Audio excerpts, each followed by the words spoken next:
अगली खबर राजधानी भोपाल से मिल रही है, जहां कांग्रेस ने कार्यकर्ताओं ने अनोखी समिति बनाई है। इस समिति का नाम जमीनी कांग्रेस कार्यकर्ता समिति बताया जा रहा है। जमीनी कार्यकर्ताओं को पद और टिकट दिलवाने के लिए यह समिति बनाई गई है। इस समिति के पदाधिकारियों ने पीसीसी के सामने जमकर नारेबाजी की है। खबर पर ज्यादा जानकारी के लिए हमारे साथ फोन लाइन पर मौजूद हैं हमारे विशेष संवाददाता वैभव गुप्ता। वैभव, लगातार खबरें मिल रही थी नाराजगी की और तमाम तरह की प्रतिक्रियाएं आ रही थी, जिस तरह का राजनीतिक परिदृश्य मध्य प्रदेश में दिखाई देता है, और उस सबके बीच अब कांग्रेस कार्यकर्ताओं की एक नई समिति की खबर मिल रही है, जमीनी कांग्रेस कार्यकर्ता समिति। क्या कुछ कहेंगे? बिल्कुल विकास, एक नई समिति से स्पष्ट है कि कांग्रेस की मुश्किलें कम नहीं हो रही हैं, क्योंकि जमीनी स्तर के कार्यकर्ता थे, कोई अपने आप को कह रहे थे कि हम जमीनी स्तर के कार्यकर्ता हैं, कांग्रेस कार्यालय आते हैं, कांग्रेस के जो मीडिया विभाग के देखते हैं जीतू पटवारी, उनकी कॉन्फ्रेंस जैसे ही बाहर निकल वैसे ही ये लोग नारेबाजी करने लग जाते हैं। जब उनसे बात की जाती है तो कहते हैं कि जमीनी स्तर के कार्यकर्ताओं की कांग्रेस में कोई नहीं सुन रहा है। कांग्रेस के जो नेता हैं वो वरिष्ठ अपने समर्थकों से ही घिरे रहते हैं, कार्यकर्ताओं से वो बातचीत नहीं करते हैं। इसलिए हर जिले में हमने समिति बनाई है।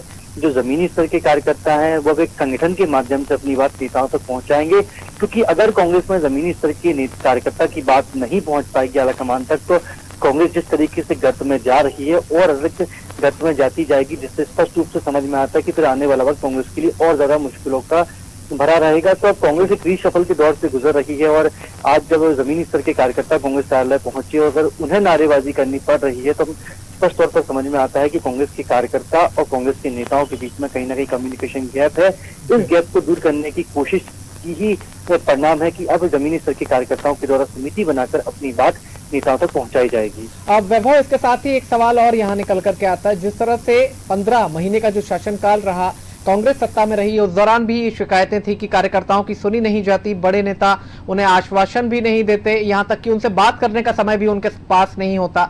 और अब इस तरह का जमीनी प्रदर्शन जो कि पीसीसी कार्यालय के सामने किया गया है, यानी कि अभी भी विद्रोह थमा नहीं है, स्थितियां जस की तस बरकरार है, तो फिर ऐसे में उपचुनाव में कांग्रेस किन मुद्दों को लेकर किन लोगों के भरोसे उतरने वाली है? जब मुख्यमंत्री कमलनाथ थे तब भी कई विधायकों ने ये कहा है कि मंत्री हमसे मिलने का वक्त नहीं देते, तो मंत्री कहते थे कि हम अपने मुख्यमंत्रियों से नहीं मिल पाते। तो जब विधायक और मंत्रियों की इस तरह की स्थिति कमलनाथ सरकार के दौरान हो गई, तो हालांकि अब सरकार जा चुकी है, अब कांग्रेस विपक्ष में है और उपचुनाव की तैयारी कर रही है। उपचुनाव के साथ ही कांग्रेस के कार्यकर्ता एक बार फिर सपना देख रहे हैं कि मध्य प्रदेश में मुख्यमंत्री के रूप में कमलनाथ काम करते हुए नजर आएंगे। लेकिन अगर जमीनी स्तर के कार्यकर्ताओं को समिति बनाकर अपनी बात नेताओं तक पहुंचानी पड़ रही है, तो इससे स्पष्ट तौर पर समझ में आता है कि कांग्रेस के लिए स्थितियां और ज्यादा खराब हो गई हैं, क्योंकि अब सरकार कांग्रेस की नहीं है, तो जो संसाधन होते हैं वो कांग्रेस के पास नहीं है। जब संसाधनों की कमी हो जाएगी और उस वक्त कांग्रेस का कार्यकर्ता समिति बनाकर अपनी बात कहने की कोशिश करेगा, तो स्पष्ट है कि अब आने वाला दौर कांग्रेस के लिए ज्यादा मुश्किलों भरा रहेगा।